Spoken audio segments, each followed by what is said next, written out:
Good morning. Xavier said yesterday afternoon went well. Yeah, and how about you, Ayaka? What were you up to yesterday? After we split up, Ayato went to see Udex Nervillette at the Palais Marmonia. I was originally thinking of going with him, but he said he could manage it himself. He told me to go see the sights around Fontaine and to enjoy the local culture. So I rode the aqua bus with Yoimiya and visited the Opera House on Aranias Island. Yeah, you wouldn't believe what we saw there! 2 mechanical puppets that were dancing together! You've already seen them, right? Yeah, those two! Amazing, aren't they? We sat and watched for quite a while. It was mesmerizing, like we could keep watching them forever. Oh, it was the same for us the first time we saw them, too. Afterwards, we went swimming at the beach. Well, diving, to be exact. It was the first time I ever breathed underwater. I held Ayaka's hand and we counted down together. 3, 2, 1, and then splash! We were beneath the waves.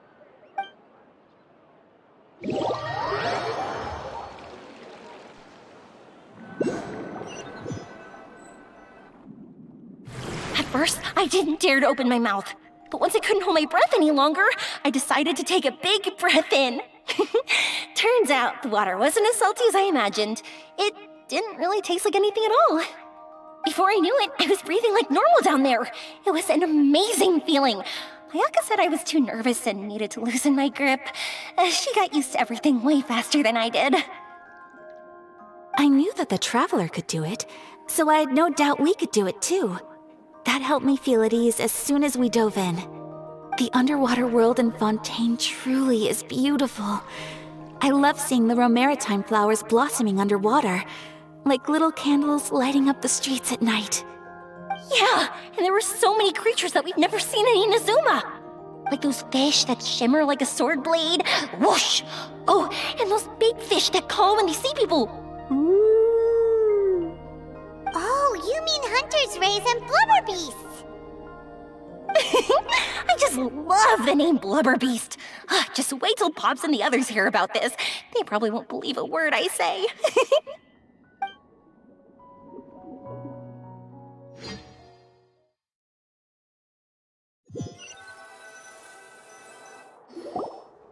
Yoimiya was down there for quite a while. It was dark before we finally rode the aqua bus back to the city. I figured she'd want to sleep in today. Yeah, even I was worried that I wouldn't be able to get up. I still felt like I was drifting in the waves when I went to sleep last night. But as soon as I woke up today, I remembered that we'd all be shooting a film together, and I was ready to go. Speaking of the film, where's everybody else? My brother and Xavier were speaking to the restaurant owner about using the place as a filming location. They should be here soon. As for the others, We're here. Please excuse my tardiness. I just finished the Special Patrol's 6-mile morning jog. Wait, 6 miles? I'm so tired. I heard you all chatting, so I decided to come down. I sure could use some of that endless energy everyone else has. Good morning, everyone. Boarding. Can someone fetch me a cup of coffee? More milk, hold the sugar. Sure, I'd be happy to do that for you. No, you can't go anywhere. Please, have a seat over here so I can get started on your makeup.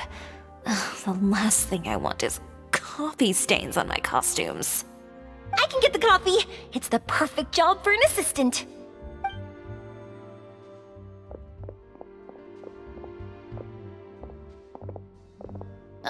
So much energy. Seriously, what's her secret? Oh, Yoimiya's always like that. But you sure look exhausted, Farina. It's because you're not used to waking up so early, huh? Of course not. I spent the whole night reading the novel from cover to cover, marking sections that either need to be omitted or adapted. Wow, Paimon didn't expect you to be so thorough. Well, I was the biggest star in all of Fontaine after all. It takes more than just a pretty face to earn a reputation like that. I know how to get serious when the situation calls for it. I went all out when I was acting as an Archon, so why wouldn't I do the same for my own life? Here's your coffee, Director Farina.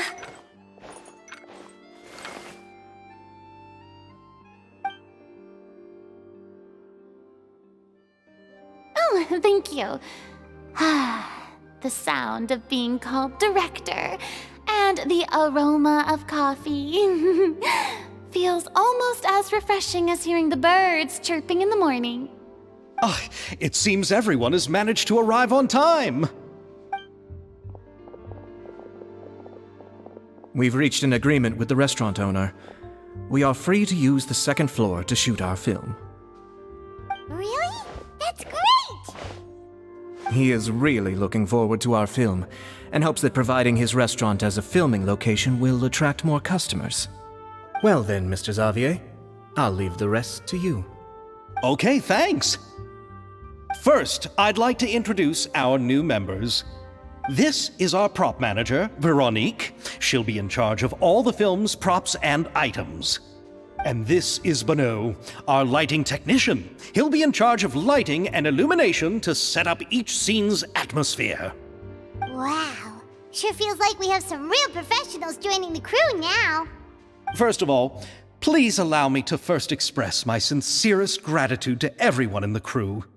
When my investor informed me yesterday that he wouldn't be able to provide the funds, I really thought that this was the nail in the coffin for this film. I had no idea that I'd find so many people willing to help me on such short notice. Thank you. Thank you all from the bottom of my heart. No need to be so cordial, Mr. Xavier. We're all honored to be a part of this. Your works made a profound impression on me when I saw them back in Inazuma.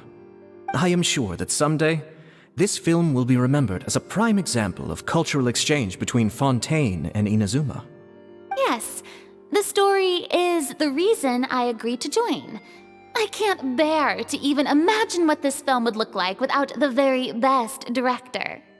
Anyway, I would like to make a promise to everyone that as the producer of this film, I'll do whatever I can to ensure that everything goes as smoothly as possible. This is not just my film. It also embodies the thoughts and feelings of every person here, as well as the endless effort we are about to pour into it. So, without further ado, the Two Musketeers will officially begin filming now! You may take it from here, Director Farina. All right, listen up, everyone. The first scene takes place when the two young musketeers are living at the Baron's home, still unaware of all that is about to happen to them. We'll need props and lighting to set the scene. Our lead actors can go get their makeup done, and extras, please take this time to go over your positions. Whoa. Seems Farina's really kicking things into gear as the director. Is everyone clear? I don't want anyone traipsing around the set like umbrella finches. All right, cameras will start rolling as soon as the set is ready. Let's make a film that'll make some serious waves in Fontaine. Not the kind of waves that drown people. I mean, the good kind of waves. Seems like she's still a bit traumatized by that. Anyway, let's go see if there's anything we can do to help.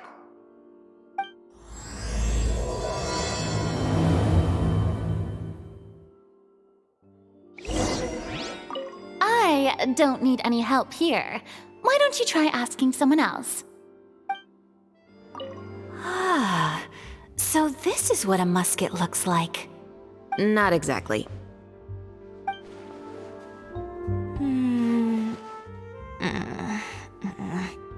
Ayaka has mentioned you to me before. She said that you two were great friends when you were kids. No talking. I'm thinking about how to do your eyeshadow. Ah, yes. To help me really look the part. To achieve a more young and naive look for this scene. Are you saying the wrinkles around my eyes are too deep? You just have too much of a calculating look in your eyes.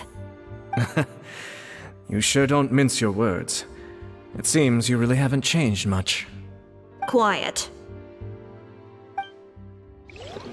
How about here? A little more to the left. You got it. Hey, Yoimiya, do you need a hand? No, I'm fine. You know, doing the lighting is kind of like designing a fireworks show. It's interesting to imagine what kind of atmosphere the lights will create. I heard that the Traveler will be operating the camera and Paimon will be the clapper loader, right? Those roles are just perfect for the two of you. Really? Is that because it'll be easy for Paimon to hold the clapperboard while flying? Well, sure, there's that, but that's not exactly what I meant. I just think that after all your journeys together, you two must have developed a super close bond and just naturally know how to work with each other. If I'm not mistaken, the director will want the cameras rolling as soon as the clapperboard goes clack. Oh, I see. It's amazing to see the magic behind filmmaking. Yoimiya, we need lights over there, too. Oh, on it! I've got to get back to work. Chat with you later. Oh, it's exciting to see so many people working together to bring the film to life. Seems like Yoimiya's really getting into it. But she was right. We do have a super close bond, don't we? Paimon's really happy to hear that. So, this is a real musket? No, it's just a prop weapon. Not bad.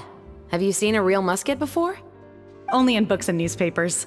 I made this one based on the relative shape and proportions I saw in reference images. When we're filming, some special gunpowder will be applied around the muzzle, which will help create the flash and smoke effects of a real gun being fired. Which means it'll be up to the actors to portray the recoil. That's right. The sound effects for gunshots will also be added in post-production. Thank you, Veronique. I think I know where to start now. However, the musket's gears and firing pin could still use some work. Adding some wear on the metallic components will make them appear more realistic. Also, be sure to rub the muskets with some oil each time before we start shooting. That'll give the impression that the firearms have been well maintained. Good point. You seem to know a lot, Miss Chevres. I assume you use these types of firearms on a regular basis? Yes, I perform routine maintenance on my weapons every day. Just like we as people need to eat and sleep, muskets need to be cleaned and maintained. I also perform similar care for my sword every day, and familiarize myself with its shape and weight, to the point where it feels like a natural extension of my body. Yes, this way, our weapons will never betray us in the heat of battle. Yes, well said. It seems we have the same philosophy on this topic. Oh, sounds like they found a common interest to talk about. Though these props differ from the muskets I use, I can still give you some pointers. Good. I look forward to your instruction. First and foremost, never point the weapon at anyone, regardless of whether it's a real or prop weapon or whether you're holding it or it's on the table. This holds for any time when you're not actively engaging an enemy. Okay, understood. When aiming the musket, extend your arm so that it's level with your shoulder and use your eye to look down the weapon's sights. Like this? Not bad. Now, try saying your lines. This is the end of the road for you. Good. Now turn your body a little. That way, you'll give your enemy less of a target to work with. And relax your shoulders. Here, allow me to demonstrate. This is the end of the road for you. Excuse me, Miss Chiori. Director Farina, there's something I wish to discuss with you. Oh? What is it? Like this? Yes, much better. What do you think? I do see your point. But are you sure you wish to do this? I believe it would be most fitting. Well, if you insist. All right, I understand. Miss Ayaka, Miss Chevres, could the two of you please come over here? Huh? What's going on? Are we gonna start filming now? Let's go see. What is it? I have a question for you, Miss Chevres. Would you be willing to play the role of a musketeer? What? To clarify, I would like to turn over my role to Miss Chevres. But brother... Don't worry, Ayaka. I actually view this as a good thing. I was becoming troubled trying to set aside some time to speak to the staff at the Palais Mermonia. I would like to have some conversations about the cultural exchange between our two countries, and I've heard that the bureaucratic process here can get rather complicated. Now, I will be able to focus on my work. Besides, you also know that I'm not really one for public performances. Are you really sure? From a director's point of view, I also felt like the relationship between the two musketeers in the original story could be improved.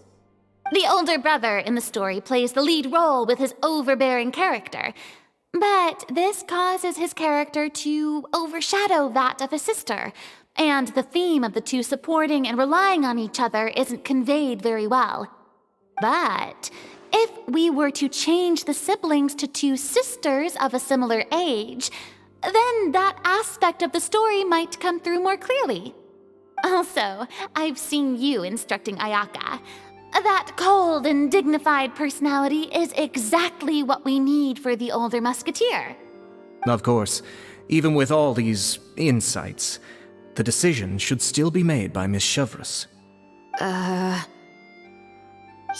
mentioned that she really likes the story, right? Paimon bets that she'll take the role.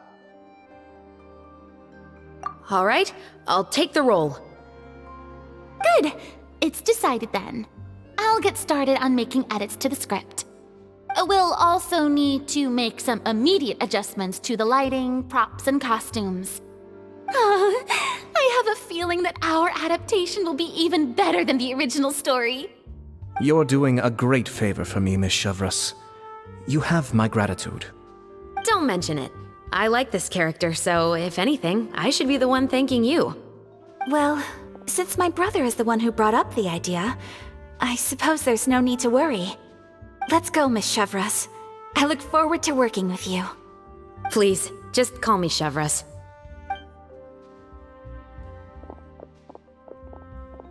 Seems like you're really going out of your way to solve the problem I was having with your makeup.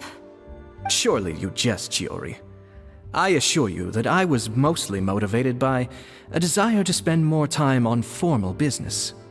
Oh, come on. You really think I'd buy that? According to what I've heard from Ayaka, her brother is someone who can juggle 10 different matters at the same time. I'm sure you have other reasons for backing out. Perhaps. Ayaka always said she wanted to go out and see more of the world, just like the Traveler. But I feel that she needs not only to see other nations, but also to make some different kinds of friends. I think it would be harder for her to make new connections with me constantly by her side. I would like to give her some space. All right, go on. Spoil her some more. Ayato! It's too bad you're stepping down from the role. Paimon really wanted to see you act as a musketeer. No need to poke fun at me. I'd wager that you also felt that I wasn't the best candidate for the role. It's a little hard for Paimon to imagine you saying those lines. Yes, I've made an appointment to meet some people from the Palais Mermonia. Now, I will have some more time to prepare. Traveler, get the camera ready.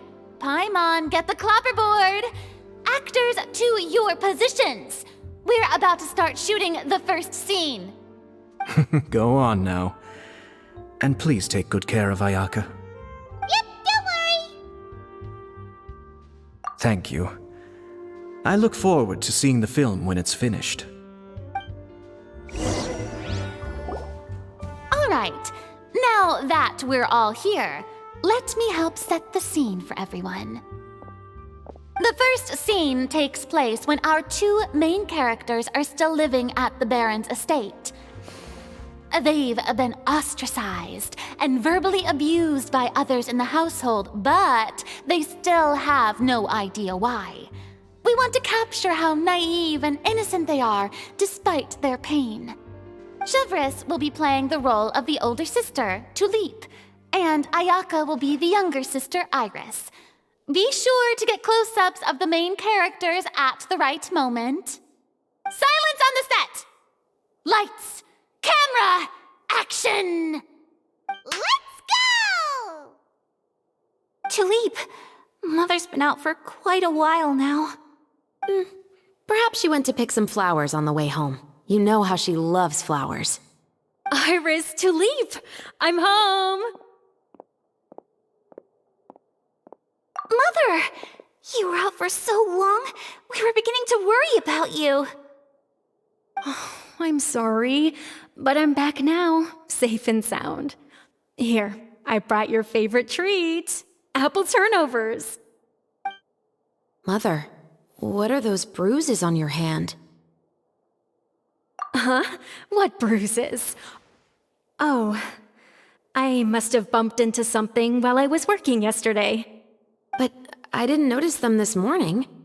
Then perhaps they're from when I accidentally tripped when I was out just now. By the way, did you have fun playing at home? What's the matter, Iris? Well, we've realized that no one really wants to play with us. They even took Iris's doll and spat at us. And they even called us names. They said we were... Shh! It's all right, don't worry. Girls, listen to me. It doesn't matter what anyone says. Don't listen to them. No one can define you with such words. You both have wonderful lives ahead of you. Just like your names. You will both blossom like beautiful flowers. Maybe your time to blossom hasn't quite come yet, but one day, you two will bloom more beautifully than anything else. Don't let the soil you're in now ruin your future beauty. Understand? My dear daughters. And cut! Not bad. The actors' emotions were all on point. Let's keep that take. Also, if our clapper loader could avoid shouting at the start of the scene next time. Oh, got it. Great. I was a little worried that my nerves would get the better of me. What about you, Chevris? I felt fine. The lines weren't too difficult at all. Seems like Farina must have adapted the role nicely. You two were great. I couldn't tell it was your first time acting in a film. You should have more confidence. Thank you for your encouragement. Positions, everyone! We'll move on to the next scene after we try a few more camera angles.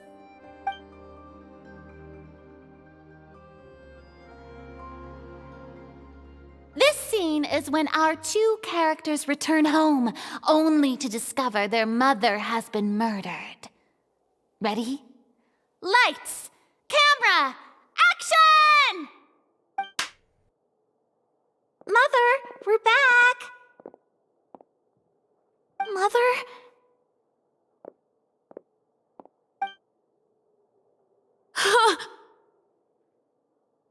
What's wrong, Tulip? Iris, stay away! Huh? Why? What's... Mother! Mother... She's...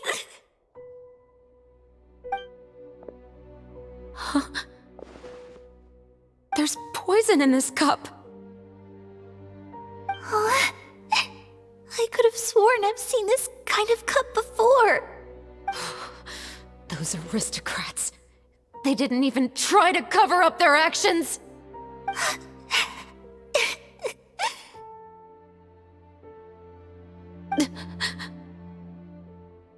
Iris, We need to leave this place.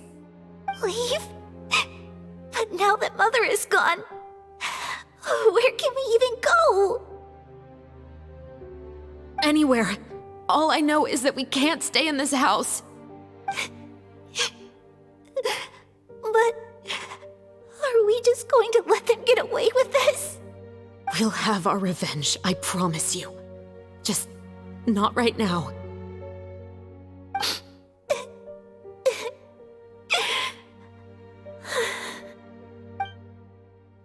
Come on, let's go. No, wait. We can't just leave Mother here like this. At least let me leave this rose with her. That's why we went out in the first place. To buy her this flower. All right. Goodbye, Mother. We'll avenge you. Someday. And cut! Beautiful! Great performance! Oh my, you're so amazing, Ayaka! And were those real tears I saw? How did you do it? I was surprised too. Thank you for the kind compliments. Actually, as soon as Director Farina said action, I told myself not to think about anything. I just felt the weight of the moment and became the character. It's quite similar to practicing the art of the sword. You clear your mind and focus only on what's happening in front of you. Ayaka's performance was amazing. Have I discovered an acting prodigy? Pipe down, everyone! We need to move on to the next scene!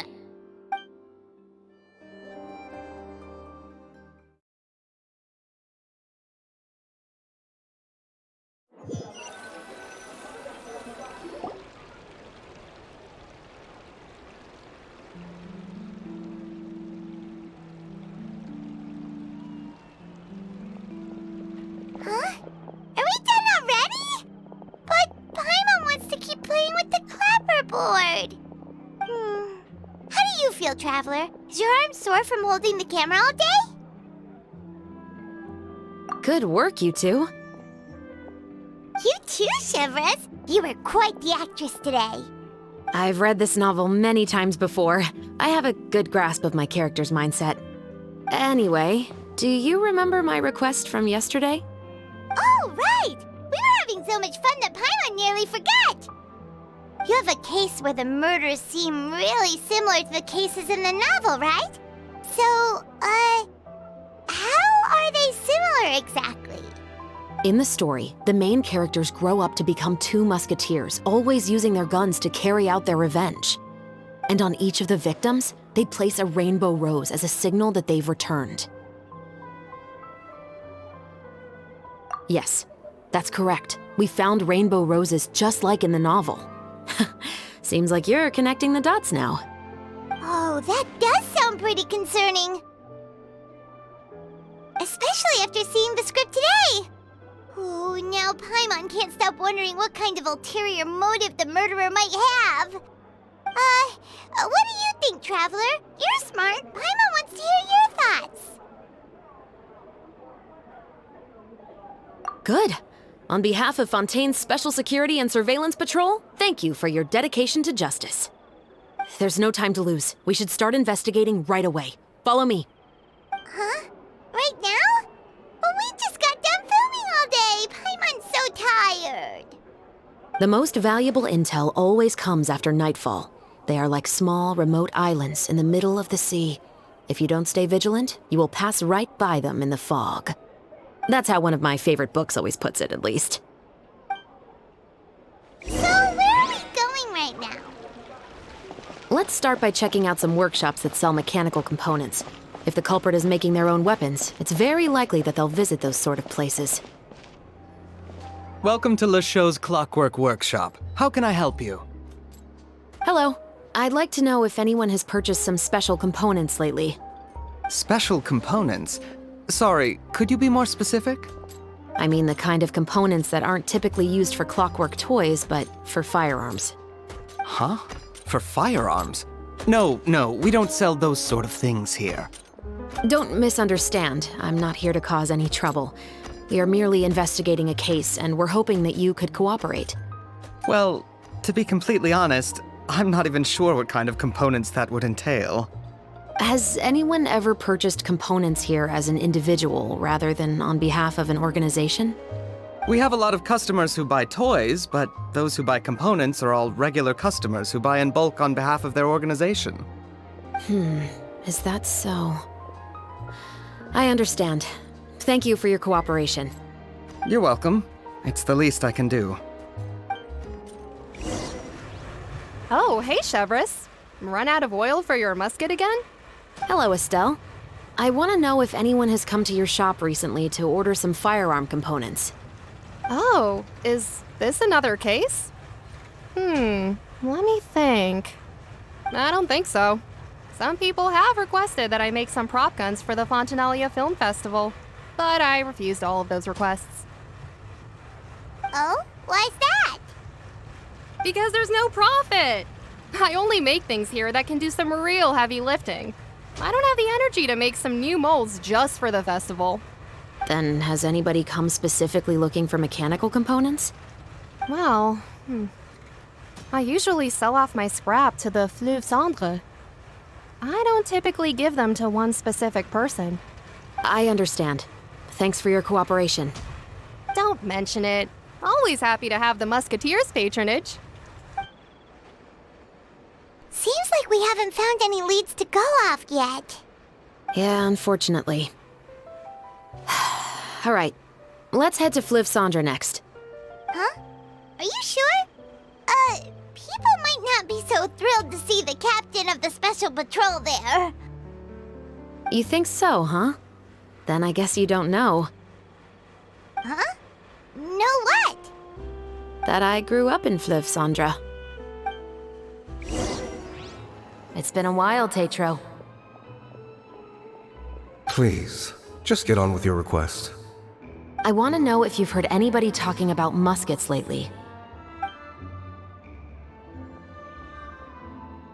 Information isn't free, you know. I've heard that bandits have been extremely active in the countryside recently, and they've been affecting the delivery of goods to Poisson. I can allocate some more manpower to help out with that problem. What do you say? You're still as helpful as ever. One of our men got drunk at dinner about a month ago and lost his gun. 3 days later, it turned up in the corner here. What's weird about that? He just forgot where he put it, right? This is Fleuve Cendre, my friend. Anything of value left in the tavern won't ever make it to the next day. But that gun turned out to be an exception.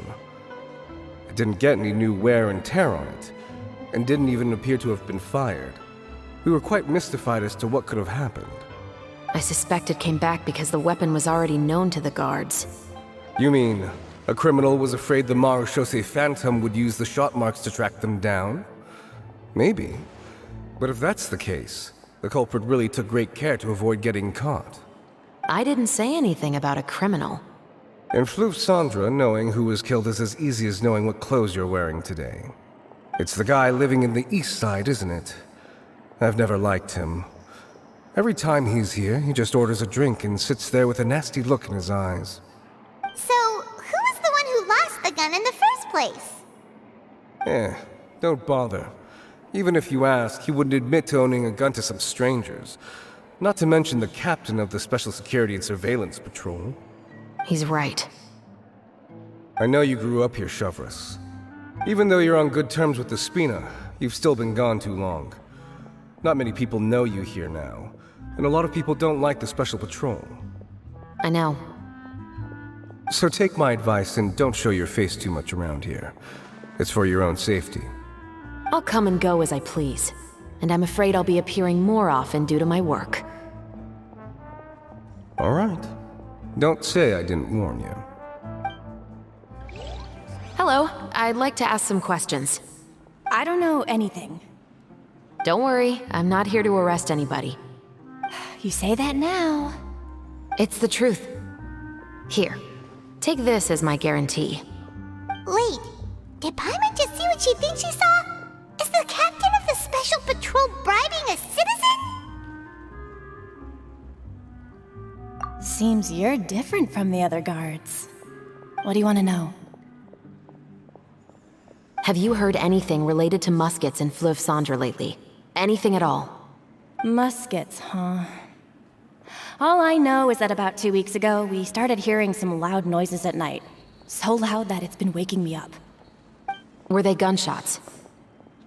Possibly. It's hard to tell around here. Someone's house collapsing, a pipe exploding somewhere, it's all the same. But the noises I'm talking about definitely happened after I fell asleep.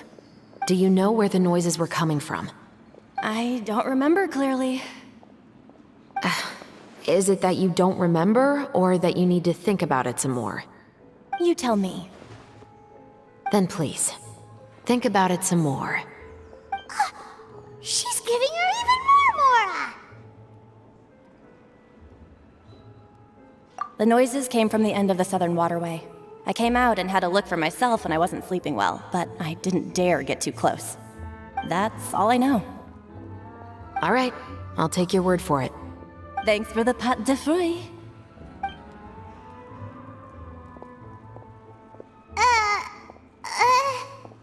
No need to be surprised.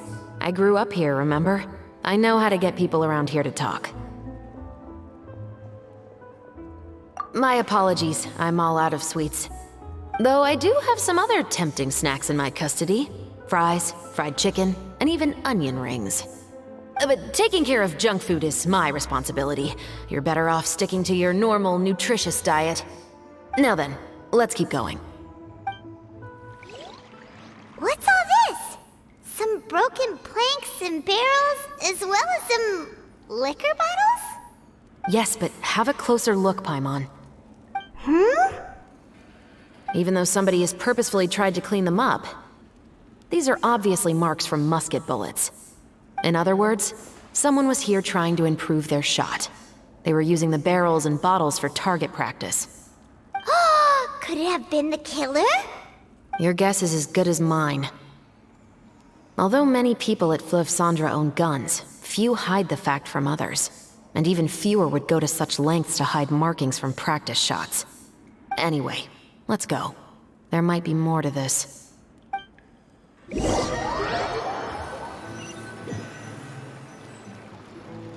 Seems like that's all we'll be able to uncover for today. Paimon feels like we managed to learn a lot more here than up on the surface. Yes. Assuming that everything we found is indeed connected to our suspect, then their timeline was probably something like this. A month ago, our suspect found a gun and took it home to disassemble it. Once he'd figured out its mechanics, he brought it back. In the following weeks, he used some parts to create his own makeshift musket, and took it to the Fleuve Cendre for target practice. Then, a few days ago, he found his target and carried out the murder. Once the deed was done, he left a rainbow rose on the body, just like the scene in the novel. That all makes sense to Paimon, but we're still no closer to figuring out the killer's identity! The deceased was a resident of Fleuve Cendre. It's said that he was a poor, solitary man. Yeah, that's also something I'm trying to figure out. If we are indeed following the novel, and there's a story behind the murder, then this murder should be an act of vengeance. But according to our investigation, the deceased didn't have any enemies. He was no saint, but no one's heard of a rival who hated him enough to shoot him dead. Much less care to leave a rose on his body. What message is the killer trying to convey? And to whom exactly? We've thoroughly investigated that possibility. He claims to have spent the whole day at the Opera House on the day of the murder, and the staff there have confirmed his account. Okay, so he has an alibi. Not only that, he lacks a credible motive as well.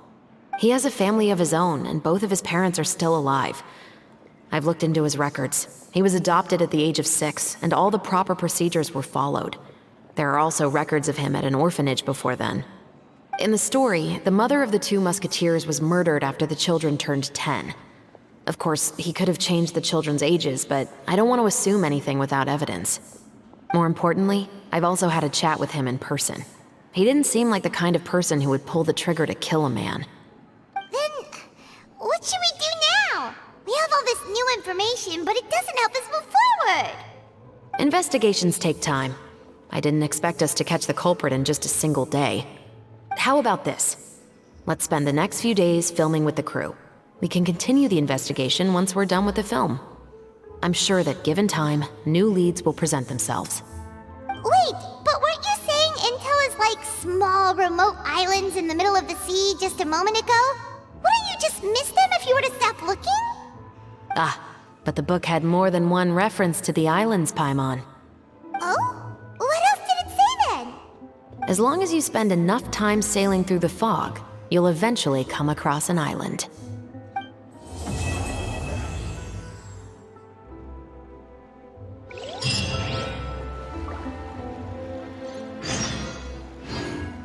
What? Never thought that the captain of the security and surveillance patrol could come from the Fleuve Cendra? Honestly, I'm pretty shocked too. There used to be a time when I thought I would never be able to join the guards. But as long as you can distinguish yourself through your accomplishments and skills, you'll eventually be recognized for your worth. If you look at it another way, my life at Fleuve Cendra has actually taught me a lot of valuable skills.